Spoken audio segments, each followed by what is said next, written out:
Good evening, everyone.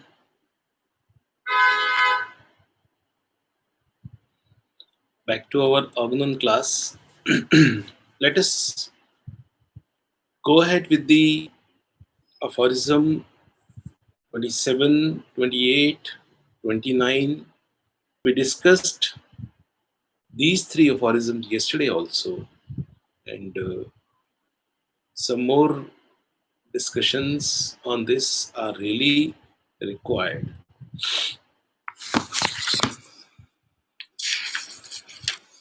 So you can see that the whole text of the Ognon, aphorisms of the Ognon, the uh, theoretical part, doctrinal part, 1 to 70, is mainly in three groups, three parts. One is regarding the knowledge of disease, second is regarding the knowledge of power of medicine, and third part is regarding the therapeutic law. In the first part, we discussed about the physician and his idealism, then blueprint of case taking, then we discussed about the dynamic concept to understand the dynamic concept of disease, dynamic concept of medicine, and dynamic concept of cure. And then we discussed about how to know what is the doctrine of knowing the power of medicine. And after knowing this, from aphorism 22 onwards, we are going to discuss about the therapeutic law.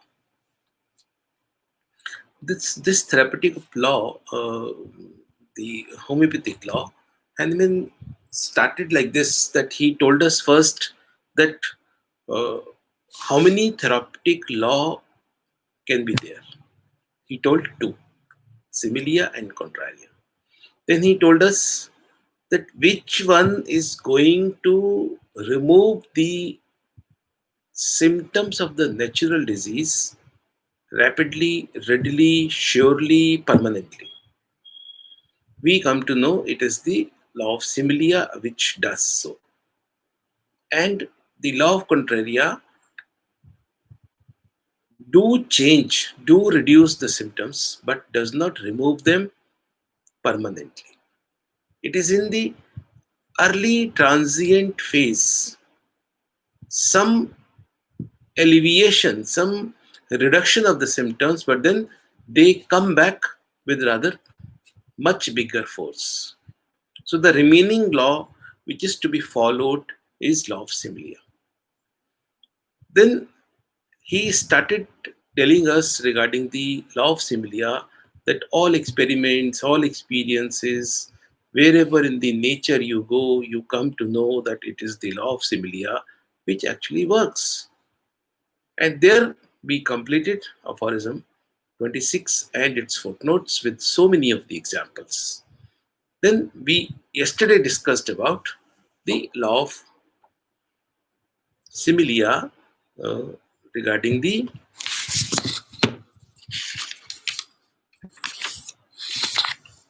we discussed that what is that law. We reached to the conclusion law of similia. Then how does it work? How it cures? That illustration had been started. That doctrine of how, the science of law of therapeutics had been discussed, and in that uh, first point he said in the aphorism 27, that is the curative power of medicines. This curative power of medicines therefore depends on their symptoms similar to the disease but superior to it in the strength. He says the curativeness of any medicine is mainly belongs to one very important thing, that is the similarity of the symptoms.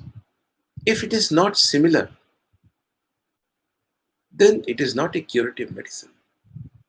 Homeopathic medicine does not mean that those very small pills or some drops or anything, a medicine written over the bottle, homeopathic medicine. It is not the homeopathic medicine. When we say homeopathic medicine, it actually means as per the study of the symptoms, when a medicine symptom are going to be most similar to the disease symptoms, that medicine will be called as a remedy, a similar remedy, a homeopathic remedy. Just simply labeling any medicine as a homeopathic medicine is not a homeopathic medicine. So, it should be superior in the strength. We will be knowing in the aphorisms 30 onwards that how it is superior to the natural disease, how it is having superior in strength with the natural disease, that we will be coming to know. So all this regarding the medicinal power, if it is similar going to be homeopathic, is very well discussed from aphorism 22 to 26. In the aphorism 27, first line, in bracket, he told aphorism 12 to 26. It is not 12 to 26, it is 22 to 26. So that each individual case of disease is most surely, radically, rapidly, permanently annihilated and removed only by a medicine capable of producing in human system in the most similar and complete manner the totality of its symptoms, which at the same time are stronger than the disease. So we are to understand this very important point, that knowing a remedy is actually by the symptoms. And how to know the symptoms? By the proving on the healthy human beings. No other way.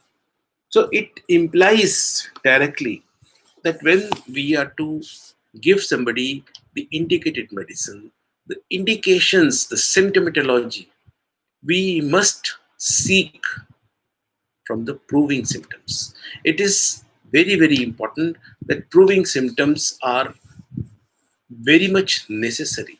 You cannot simply ignore the proving symptoms. This is something very important clinical clue we get from this. And definitely with the potency and so many things, you can make it always superior in the strength, higher in the strength, or you can say stronger one, stronger than the disease.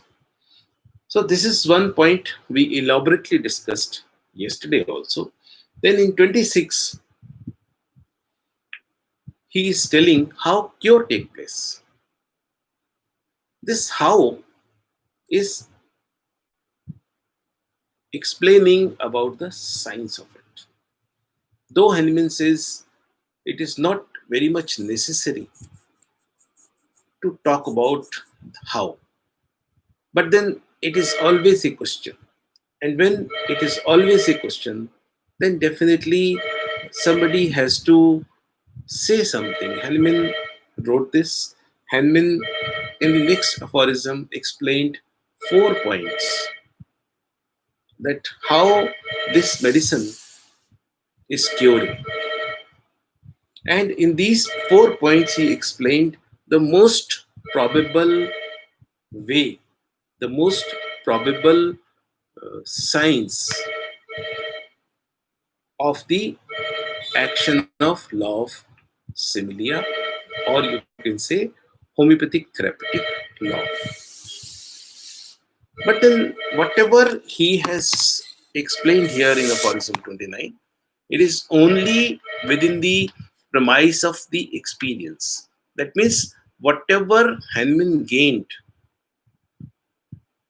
at the bedside treating patients, what he has gained the experience, he only explained on that basis. There is no such laboratory work. Somebody may think that he's telling the science, so he must have established some laboratory. No, his laboratory was bedside. and our job is mainly also on the bedside. Those who are the expert of the lab, they have already taken up this topic and they are doing their job.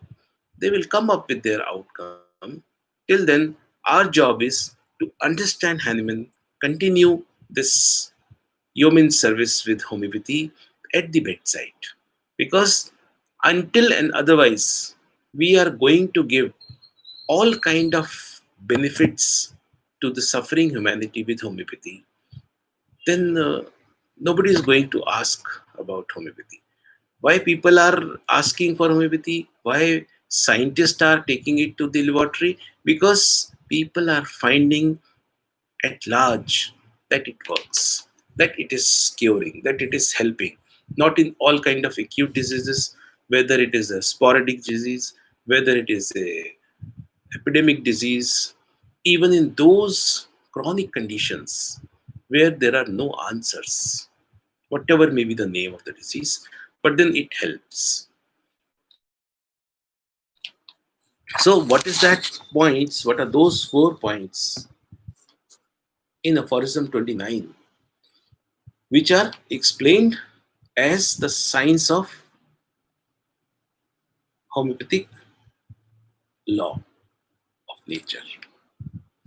Now, 29th aphorism, this appeared first time in the fourth edition, I told you, as per the appendix of this book written by Richard Hughes. If you just read this, the whole of the aphorism is written in italics and almost it is one sentence. Not really almost, it is one sentence in italics. But if you see, it is almost rewritten in sixth edition and not really in italics. And he made four sentences, proper four sentences, 4 5 sentences of this one sentence. So let us just read this. I'll read the first part from the Aphorism 29. As every disease, not strictly belonging to the domain of surgery, depends only on a peculiar morbid derangement of our vital force in sensations, functions, when a homeopathic cure of the vital force deranged by natural disease is accomplished by the administration of medicinal agent selected on account of an accurate similarity of the symptoms, a somewhat stronger, similar, artificial, morbid affection is brought into contact with. Then thereafter, and comes. Wherever and, but, such kind of word comes, you can understand that it is an interjection which is combining two sentences. So, what we are finding first of all that you should be able to give a indicated medicine. That is the first point. If we simply say what this sentence is going to be, we can just say in this manner. The first sentence is: any disease consists solely of a specific dynamic disease, mistunement of our life force in our feelings and functions.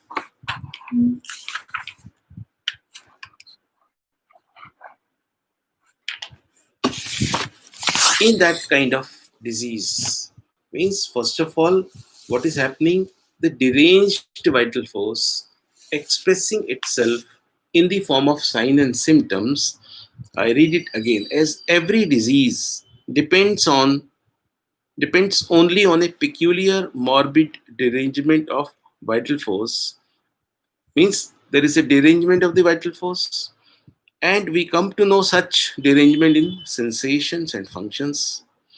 When a homeopathic cure of a vital force deranged by natural disease, when this derangement is now given with a homeopathic medicine a cure, what happens? It accomplishes after the administration of medicinal agent selected on account of accurate similarity of symptoms. We are giving in such a derangement one similar medicine somewhat higher in the strength, which is always in a higher strength. When such medicine comes in contact with the organism, with the vital force, what happens? He starts with the sentence further, and as it were, pushed into the place of a weaker, similar, natural morbid irritation against which the instinctive vital force, now merely medicinally diseased, is then compelled to direct an increased amount of energy. When what happens that when you give an indicated medicine, which is going to act on already deranged vital force with the natural disease, because of the similarity, and medicines are always higher in the strength, always stronger in the strength, always powerful than the natural disease. How and why we will be coming to know all this in Aphorism 30, 31, 32. So it is always higher in the strength. So according to the law of therapeutics, similia, this natural disease will be pushed away. Now, vital force is just knowing, just getting suffering with, just getting deranged with the medicinal disease. This is what the second point in this aphorism 29. Then what happens further? But on account of a shorter duration of action of the medicinal agent that now morbidly affects it, the vital force soon overcomes this. The third point is this. Now, no doubt that medicinal power is more than the natural disease. But contrary to the natural disease, especially the chronic ones, psoriasis, syphilis, and psychosis, they don't have any duration. They affect the vital force in such a way that vital force may keep on trying to get rid but cannot. But the medicinal disease, it is in one way stronger, but at the same time, it has got a duration to keep the vital force deranged. And when the medicine given is very well tuned with the dose, means the quantity of the medicine very less, and it is only a powerful energy. But then it has a duration, short duration.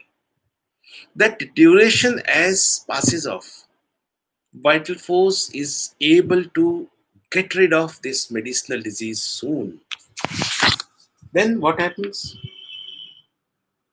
And as it was in the first instance, relieved from the natural morbid affection. So already natural morbid affection already gone because of the similar medicine. And now similar medicine is sitting over the vital force. So it is now at last freed from the substituted artificial medicinal one. And now this sitting artificial disease, the sitting medicinal disease, because of the short duration, also goes away. So it is now at last freed from the substituted artificial medicinal one, and hence is enabled again to carry on healthily the vital operations of the organism. Then the story of the operation of the vital force further carries on. It keeps the whole organism intact and in harmony. That continues further. This highly probable explanation of the process rests on the following axioms. this proper explanation how it is depending on the following axiom or following prepositions, or you can say the following kind of explanations. It is going to explain us further on these points. You can say theory. When you say theory, I told you theory, a word. If you go into the etymology of the word theory, I just tell you again, because these kind of words sometimes create unnecessary confusion. So theory means, the theory word derived from Greek theoria, which has got the same root as theater. It means to view or to make a spectacle. So, in fact, theory is originally a form of insight. That means a way of looking at the world. Now, this very science of homeopathic law, law of similia, if you really want to view it in one way, what are those ways to look at? In the coming aphorisms, after saying this, Henman is going to explain that how medicine is going to be stronger than the natural disease. And ultimately, in these 3-4 aphorisms from 30 onwards, Henman is going to tell us exactly the comparison between the natural disease and the medicinal disease. Which one is stronger? Why? Which one is weaker? Natural disease is weaker. But why? He explains that that becomes the axiom for the explanation, this science of therapeutics given in 29. It becomes theory. It is the theoretical point, means those fundamental point of the principles which Hahnemann understood clinically and out of the experience, he explained here in aphorism 30, 31, 32, and even 33. And in 34, he told that ultimately it is only the similars and really not dissimilar, whether it is uh, allopathy or antipathy, is permanently curing. And after 34, when he is giving this comparison between the similia and the contraria, or you can say the allopathy, from 35 onwards, Henman is teaching us that how in nature, when natural diseases are interacting, when you say natural diseases are interacting, means a one human being can become sick along with two diseases together. This is the interaction of natural diseases on the organism. What actually happens? So we all study about the dissimilar diseases meeting together. What happens? Three conditions happen, but one which is not happening is that disease is not going away. It is in continuation with this point, with this illustration, with this example, with this telling the whole story between the comparison between the similia and the contraria. He says it is not that we are preparing some artificial medicine, knowing symptoms, doing similia, it is curing. And he says it is so illustrative, so obvious, even in the natural diseases. If you see, when two dissimilar diseases coming together, only three conditions occur, but one condition does not occur, that is, cure does not occur. Whatever may be the strongness, powerfulness of the natural diseases, if they are dissimilar in manifestations, if they are dissimilar in their symptoms, then no one is going to be cured. Dissimilar does not cure. This is what the ultimate meaning of learning two dissimilar diseases together. And clinically, we are to learn that two dissimilar diseases can run together in a human organism. It happens. A person may get sick with typhoid along with jaundice. A person may be sick along with dengue fever and malaria fever. It is happening so many cases. Sometimes patient does not trust, but then it is there. It happens. It can happen. But either one is not curing each other. Here, knowing about the dissimilar diseases together is knowing to understand that even in natural diseases, when they are coming together in the living organism, either one is not pushing the one aside. Three conditions occur. Stronger one will run its course, weaker one will stay back, and after the one is over, second will continue. And you all know means all the three conditions. And then after this, what is happening? Hahnemann is going to talk about from Aphorism 43 that what happens when two similar diseases meet together.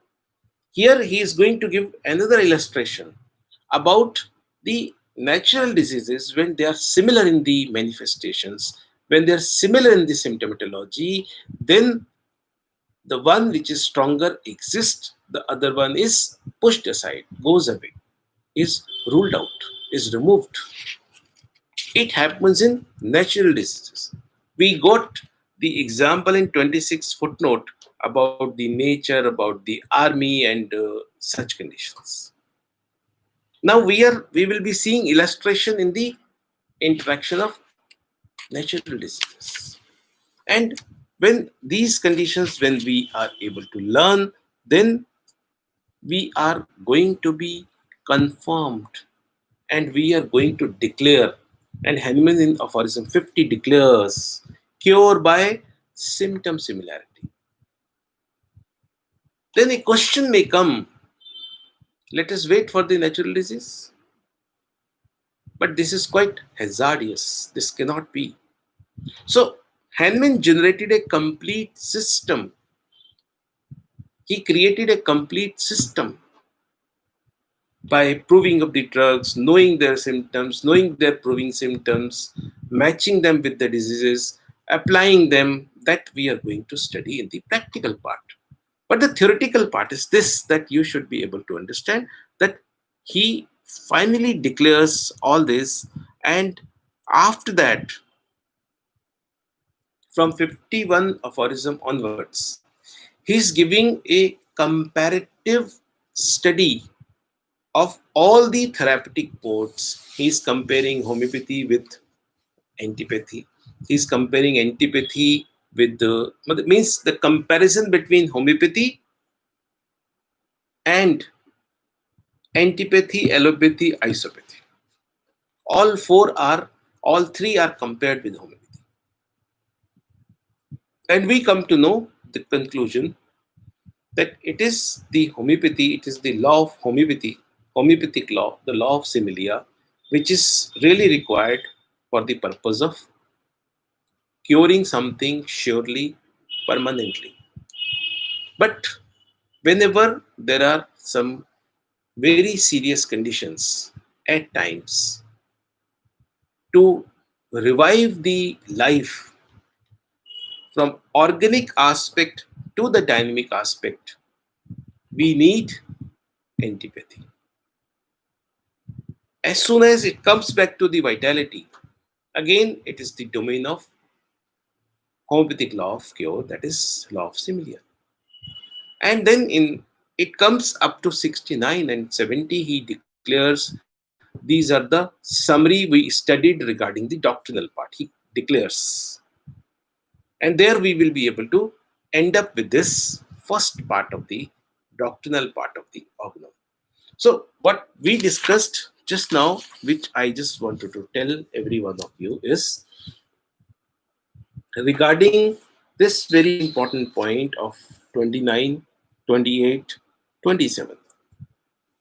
So, in this 29 aphorism, when he says short duration of the action, on this short duration of action, there is a footnote. Let us just read this footnote and learn what actually he wanted to say. The short duration of the action of the artificial morbific forces. When you say artificial disease, that means medicine. When you say artificial instrument of disease, medicine. When you say artificial morbific forces, it means medicine. So he says the short duration of the action of the artificial morbific forces, which we term medicines. So this is another definition he has given about the medicine, that they are the artificial morbific forces, make it possible that although they are stronger than the natural disease, they can yet be much more easily overcome by the vital force than can the weaker natural diseases. They are these forces, which we call as medicine also, their duration of action is always fixed. They have a certain duration of action. And because of that, though the medicine are stronger than the natural disease, but because of this duration of action, they have to leave the vital force at one point of time. They can yet be much more easily overcome, hence, vital force can overcome them in comparison with the otherwise weaker natural disease. They are weaker in comparison with the medicinal disease. Not that otherwise weaker. They are otherwise who seize the vital force, they are quite powerful. But when you compare the medicinal disease and the natural disease, it is always the medicinal disease are stronger. But at the same time, if you compare medicines and natural disease, they have their comparative points, right? In those comparison of medicine and the artificial disease and the natural disease, that means medicine and the natural disease, in that which one is stronger? It is the artificial disease, it is the medicines. But when you when you understand this with the point of view of vital force, for vital force, medicinal diseases are easy to be overcome in comparison with the natural disease. The reason is that medicinal disease has got a duration, and the natural disease does not have any duration. That is the understanding we just get from this aphorism. Then,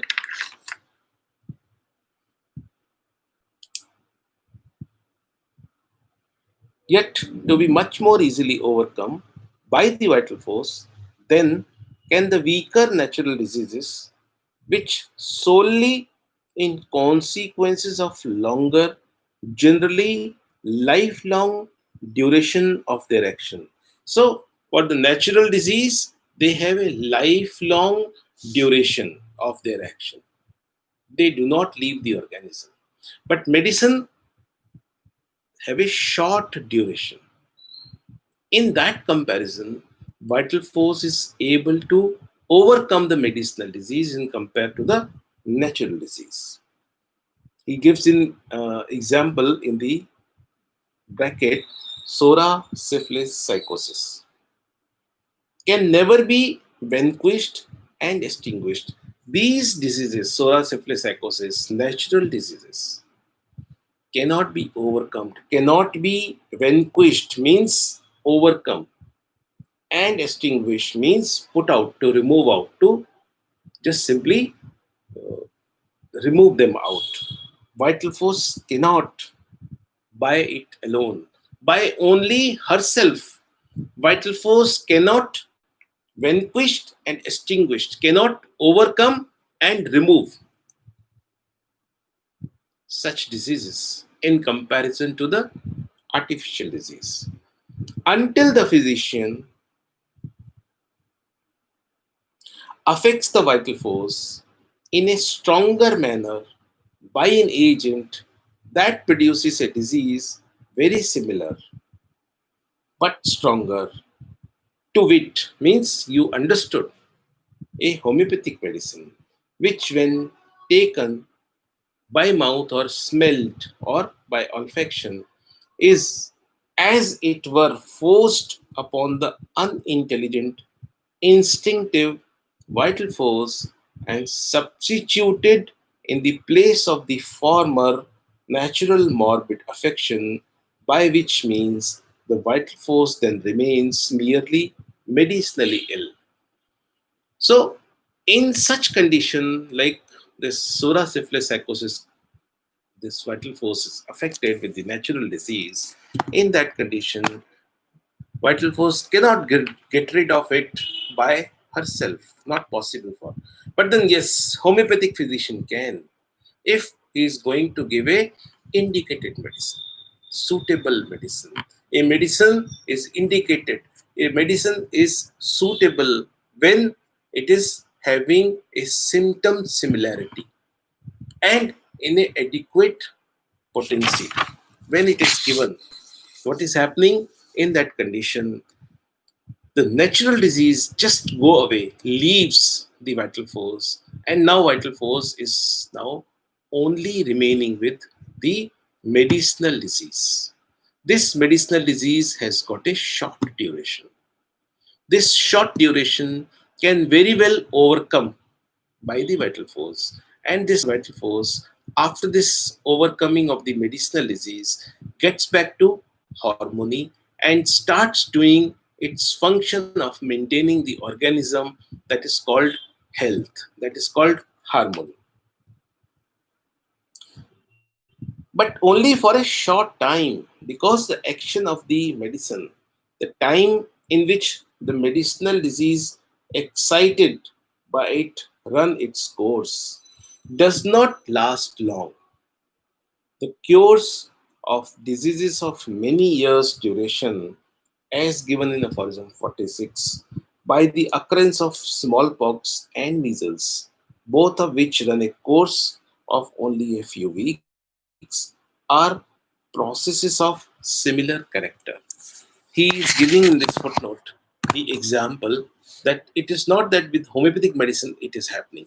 It is happening in the interaction with the natural disease. When we are going to read 46 aphorism, we will be coming to know that, for example, somebody is suffering with chronic conjunctivitis and he suffered with, you can say, smallpox. Smallpox has got so many symptoms related to the eye, like conjunctivitis. So, the chronic conjunctivitis of that man suffered with the smallpox gets cured. And this smallpox has got a duration that also passes away. After that, this man is now cured with the old chronic conjunctivitis. And like that, there are many such situations experienced when a person suffering with smallpox or measles. These are the two such diseases. They are removing many other existing diseases in a person who is going to have such disease, and these smallpox and the measles, they also go away because they have a duration. So it is just an example he is quoted here. We will be studying that extensively in Aphorism 46. So here we will be able to understand exactly that the science of the therapeutic law is mainly under 4 points. One, first point, you are seeing the symptoms of the disease which are due to the derangement of the vital force. and on that basis, symptoms basis, you are selecting a remedy most similar, and you are selecting a potency slightly higher than whatever the symptoms of the disease. I told you about the intensity of the symptoms. The next step, what happens after giving such medicine? Now, this medicinal disease is going to start its action. How? That it is through the nerves going to affect the vital force. Now, vital force, instinctual, experiencing two kind of power. Already one is on the head, natural disease. On that, a similar kind of artificial disease came. You can say on the platform of the vital force, there is an interaction of these two forces, natural disease and the artificial disease. The artificial disease, being stronger than the natural disease, goes away, cannot stand the artificial disease. But then vital force is now suffering with artificial disease. But we know it has got a short duration. Artificial disease, that is medicinal disease, has got a short duration, which vital force is able to overcome easily. When it is able to overcome it, natural disease already gone, artificial disease very well overcome by the vital force, and at this stage, vital force is back to its harmony. And earlier, it was maintaining the life with lot of disharmony. Now again, back to health. Vital force is maintaining the organism with proper harmony that we call health. So this is the whole process we get. Now, the same aphorism is all these expressions, the similar expressions, are again rewritten by Hahnemann in the sixth edition. And there are changes. I can say that he made the sixth edition of Aphorism 29. He made it very easy, very simple, and in some 4, 5, 6 sentences, and not just in one big sentence or just one big and one small sentence. So let us read in the sixth edition how Hahnemann is expressing. He is not expressing it with that force of italics. He is not that loud, but then he is very simple in the sixth edition. He says in the sixth edition, as every disease consists only in a special morbid dynamic alteration of our vital energy, or you can say of principle of life, manifested in sensation and motion. Such derangement, this alteration, dynamic alteration, is expressed in, manifested in, or expressed in sensation and motion. So, in every homeopathic cure, this principle of life, dynamically altered by natural disease, is seized through the administration of medicinal potency, selected exactly according to symptom similarity by a somewhat stronger, similar artificial disease manifestations, means medicines. This medicine has ceased. Vital force is now under the influence of medicinal disease. And there is a, on that vital force platform, there is an interaction between artificial and natural disease going on. What is happening then? By this, the feeling of the natural disease, or you can say natural, weaker, dynamic disease manifestation ceases and disappears, goes away. Then what happens? This disease manifestation no longer exists for the principle of life, which is now occupied and governed merely by the stronger artificial disease manifestation. That has disappeared. What is remaining? Artificial disease, medicinal disease manifestations are remaining. Now, next, this artificial disease manifestation has soon spent its force and leaves the patient free from the disease cured. So, because it has a short duration, it will run its short duration, complete it, energy exhausted, go away. Not much is to be done by the even vital force, and cure take place. The dynamis, thus freed, can now continue to carry life on in this most highly probable process rests upon the following propositions. Below, he is telling us certain things. In the next aphorisms, he is telling that this is the propositions, these are the axioms, this is the theory on which this explanation depends. This clinical explanation depends. And in the next aphorisms, as I told you, it is going to discuss about a comparison, power packed comparison of medicinal disease and natural disease.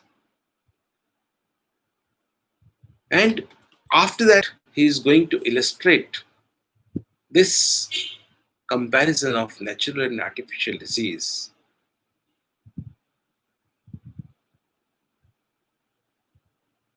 Before going for the artificial disease, he is going to compare the concept of similia and the contraria amongst the natural diseases.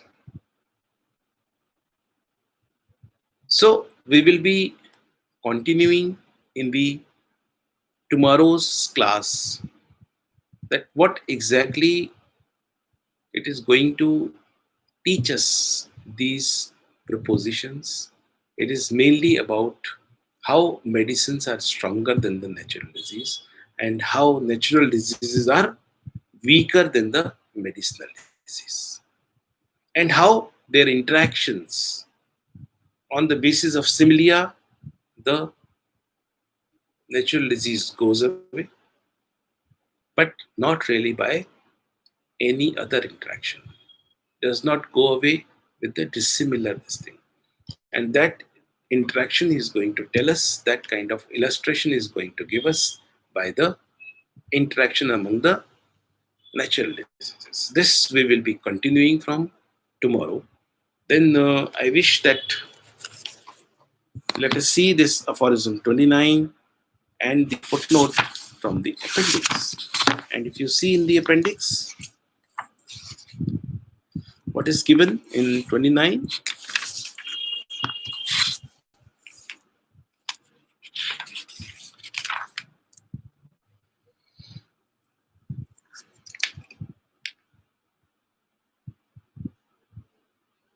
Let us see all the 227. He says aphorism 27 to 35 appear first in the second edition. And to aphorism 28, he says the attempt of the explanation of the process by which the homeopathic remedy effects a cure is first made in second edition and differ considerably from that given in the last editions. Means first he tried this telling us about the science of homeopathic therapeutic law in second edition, and from the next third edition onwards it has changed. It has been uh, reattempted in much more precise manner by Hahnemann. Differs considerably from that given in the last editions.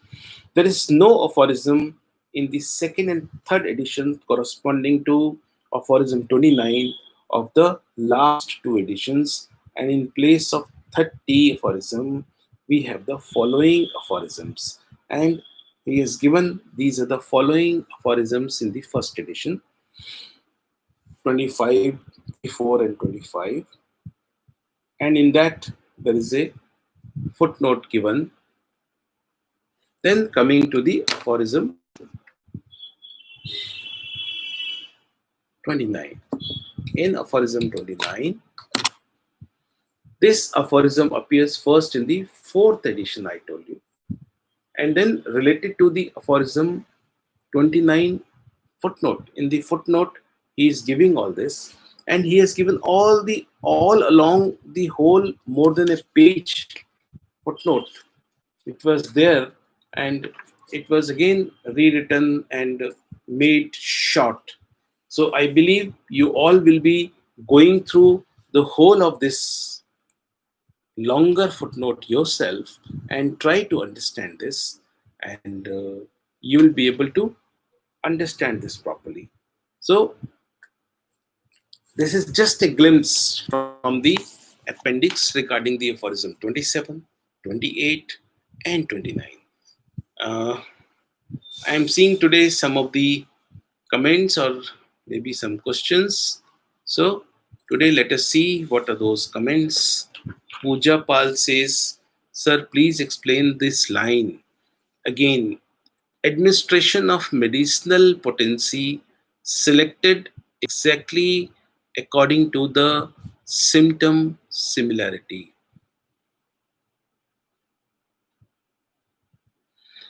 It is all the same meaning. I just read it again, so that you can understand. You are talking about sixth edition, right?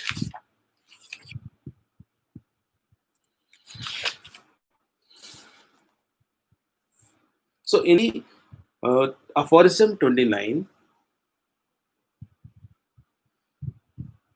sixth edition, which Hahnemann rewritten them in a very simple form, no italics, and in proper simple sentences, says, as every disease consists only in a special morbid dynamic alteration of our vital energy, manifested in sensation and motion.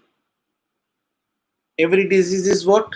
Derangement of the vital force expressed in sensation and motion. That is all symptoms. So, in every homeopathic cure, what we do in every homeopathic cure, this principle of life, this vital force, which is dynamically altered by natural disease, is seized, is caught hold by the administration of medicinal potency. One medicine which is in potency form. A medicinal potency means a particular strength of the medicine. And how this medicine is selected? This medicine is selected exactly according to the symptom similarity, means on the basis of similia of the symptoms of the medicine, you are selecting it. And because it is a potency, means it is one such strength which is somewhat stronger, similar artificial disease manifestation. When you say artificial disease manifestation, simply just you can round them off and say in one word, medicine. So you understood how will you be interacting, how will you be seizing, how will you be catching hold of the diseased vital force? By the indicated remedy. What is indicated remedy? How will you catch hold of it? By administration of. Administration means by giving, by ingesting the patient. Administration means giving through the various modes like ingestion, by olfaction, by application. That means through the sensory nerves, you are going to catch hold of the natural disease uh, which is affecting the vital force,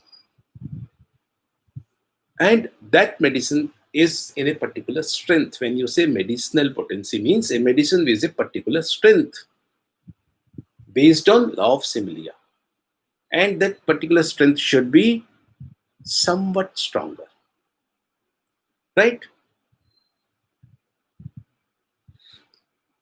Potency selection, here he is not telling potency selection. Here he is only saying that you are to choose a indicated medicine which is based on symptom similarity, and in a given practical part you will be taught how to select a potency. But here he's saying that again and again he's putting everywhere a medicine similar in a particular strength, means in a particular potency. What potency? That potency which is slightly higher than the natural disease. Keep this in the mind, because if you are not going to keep this thing in the mind at this doctrinal discussion, you will not be able to understand it later. And later, when Henman is going to talk to you about potency, then you will say, you did not teach us in the doctrinal part.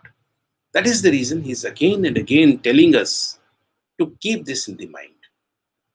I think it should be clear to you now, Pooja. Are you able to catch hold of it? Good, fine, good enough.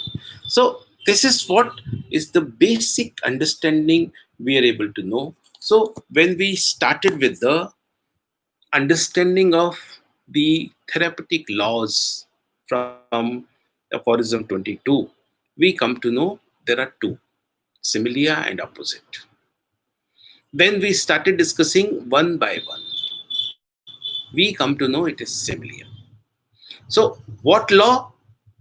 Law of similia. How it works, we discussed in Aphorism 27, 28, 29. Then how it works depends on what theory?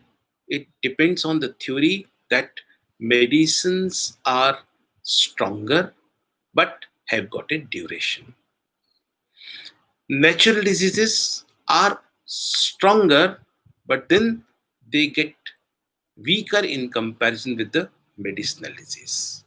So, all what is that all we will be discussing from tomorrow onwards.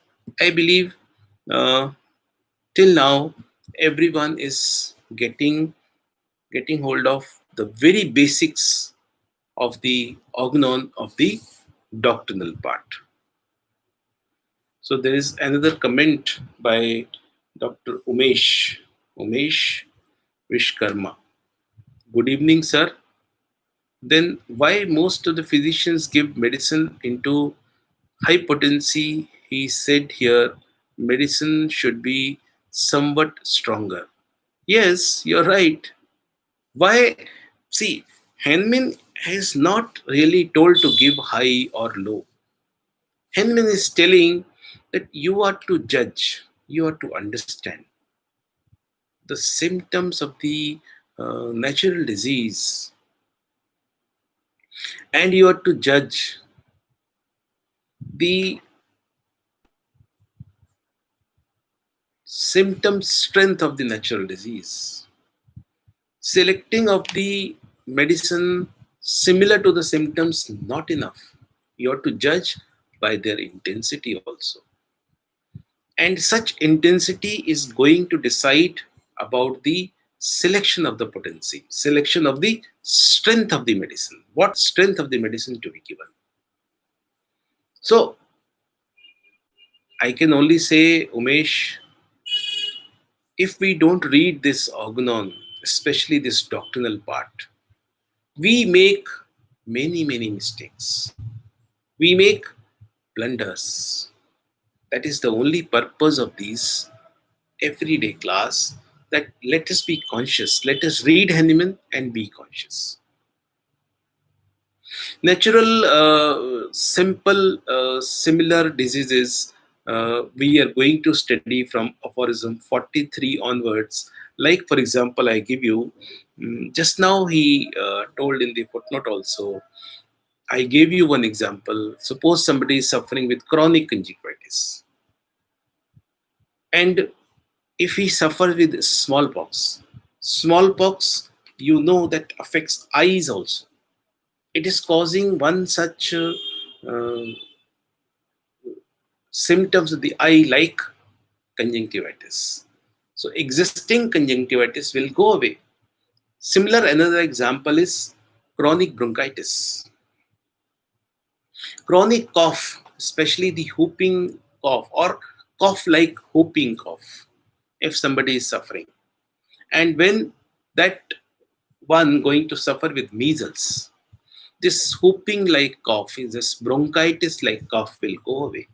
So these are the natural similar diseases, and there are many more. From 43 aphorism onwards, we will be discussing them. And yes, Umesh is saying something more. Then is all proving into 30 potency. It is capable to produce all symptoms. Then why not can cure all disease in 30 potency? You know this, Umesh. Henman was of the view that don't go higher than 30. You know this. And in the practical part, when we are going to discuss, you will come to know that Henman was of the view that let us not really go beyond the potencies. And there are many, many such points regarding the potency where our so many stalwarts, they were much away from the understanding or the viewpoint of the Henman. If you just see the potency, the 50 millesimal scale, you will come to know Henman said from 01 up to 030 and required then come back to 01. But if you see, many people have made LM potencies much more than 030. They have gone up to 060 and something. So there is a point that people never mind going beyond Henman. What we decided here, we discussed and we decided that first of all, let us learn Henman. Let us first understand Henman. Then only we will be thinking about what others are doing. Here, the point is that let us understand one by one. We are trying to fix our focus regarding the doctrinal part. In the doctrinal part, Henman all the time when he's talking about the law of similia and the similar remedy, he always spoke about the similar remedy with a required strength, with a required potency, with a required quantity or quality, or you can say both. He did not leave the potency or the dose a separate part from the similar remedy. He did not leave this part. So we are to keep in mind that in doctrinal part, in this part where we are trying to learn the underlying principles of practicing homeopathy, in that the similar remedy is one which is similar in symptoms as well as slightly higher in the strength than the disease symptoms. This is the basic understanding. So far we understood. We are just keeping our mind blank and rewrite all those things as per taught by Henman in this part. And we will be going further in the practical part. And all these questions, Umesh, are mainly pertaining to the practical part. We will be discussing them elaborately, right? Any more? I am pleased to have such comments, questions, and we will be continuing with our classes. And if any one of you, Umesh, Pooja, or anybody, any other questions, let me know.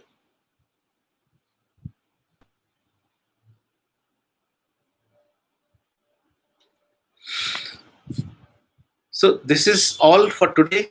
Thank you, everyone. And if any more questions, you can write in the group, WhatsApp group. Those who are still not in WhatsApp group, they may ask to join it. And in case you find any more questions, you can put it in the comment section. Thank you, everyone. Thank you for your comments and questions. Let us catch up tomorrow.